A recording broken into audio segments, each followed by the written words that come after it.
Айсулуу Мукашевых менен өлтүрүлгөнбү? 3 күндөн бери изделип жаткан 17 жаштагы Айсулуу Мукашеванын өлүмүнө шектелип Бишкек шаарынын 41 жаштагы тургуну кармалды.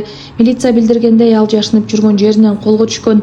Ысык-Көл облустук ички иштер башкармалыгы билдиргендей, алдын ала сурак маалында шектүү жашы жет эле кызды күч колдонуп зордуктап, Мукашевых менен өлтүргөнүн мойнуна алган.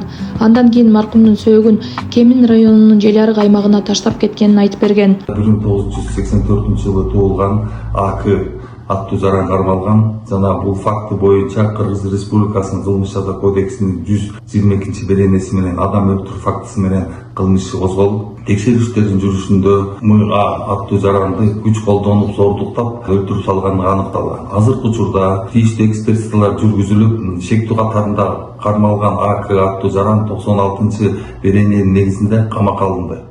17 жаштагы Айсулуу Мукашева 27 сентябрь түшкү саат 12 чамасында Жети Өгүз районунун Барскон айылынан Каракол шаарынын Жеңиш айылына чыккан боюнча дайынсыз болуп изделип жаткан. 29 сентябрда Эрмек Молдогазиев аттуу жаран Facebook баракчасында кыздын ата-энесинин кайрылуусун чыгарып, алар кызды көргөн билгендер болсо маалымат менен бөлүшүүнү жана издөө иштерине жардам берүүнү суранган.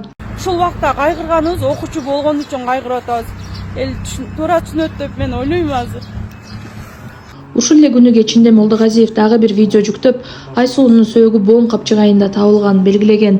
Туугандардын ата-энесине терең кайгыруу менен көңүл айтабыз.